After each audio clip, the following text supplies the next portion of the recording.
Não foi porque Lula tá... Hoje eu amanheci, eu consegui falar com bastante gente, vou produzir um material, quero convidar, então todo mundo aqui tá nos assistindo, vou produzir um material de mais fôlego para segunda-feira na coluna.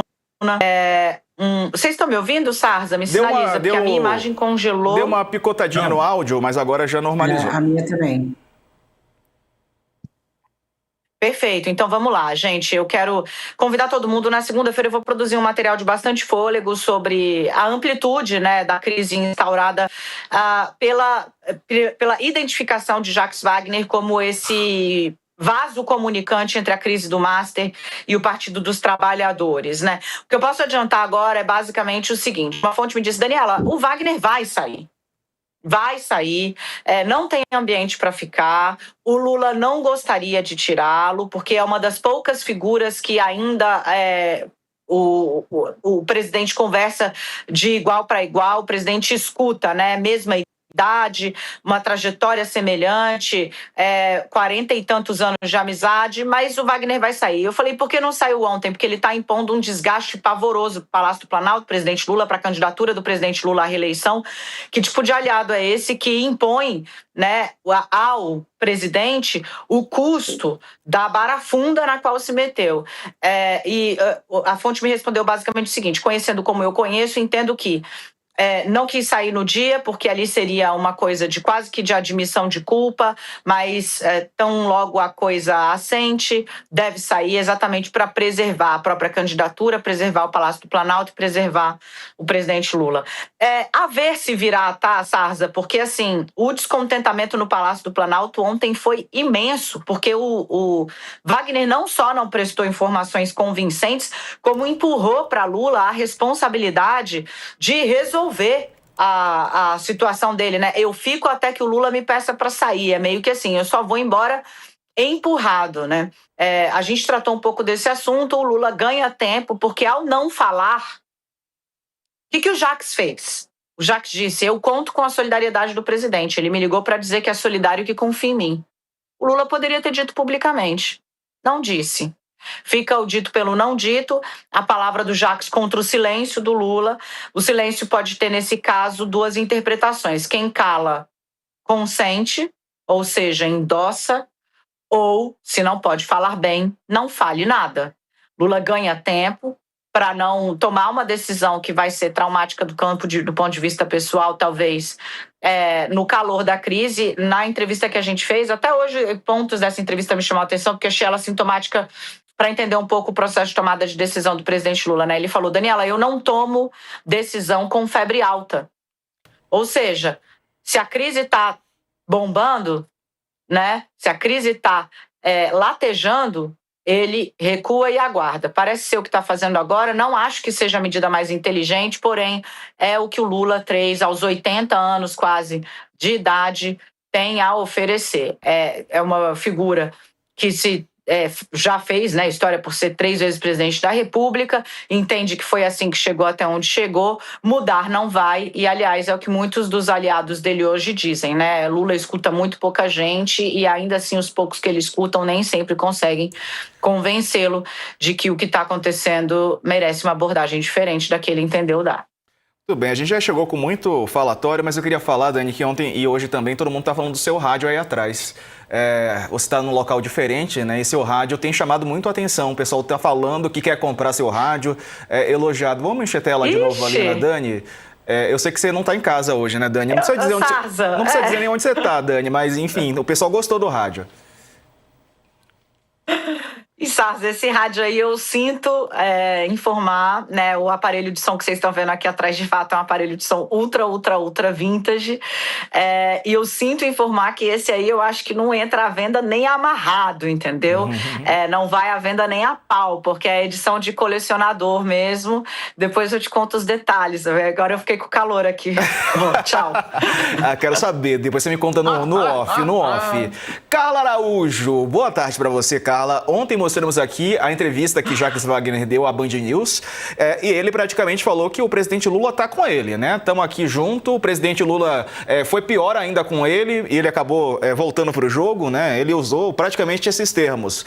E é claro que isso deve ter pegado mal, né, com integrantes do governo, porque além de levá-lo para a crise, né, levar ele próprio, ele leva o governo junto, né? Inclusive com a insistência em permanecer na liderança do governo. Boa tarde para você.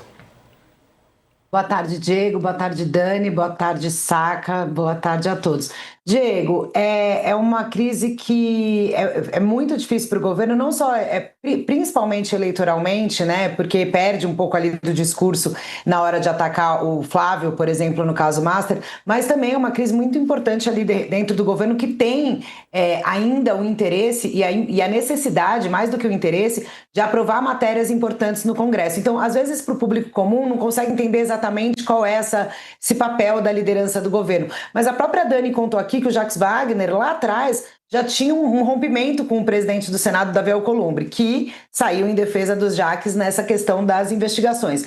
Agora, Diego, o negócio foi o seguinte, no Planalto ontem o presidente tinha acabado de chegar de viagem, né?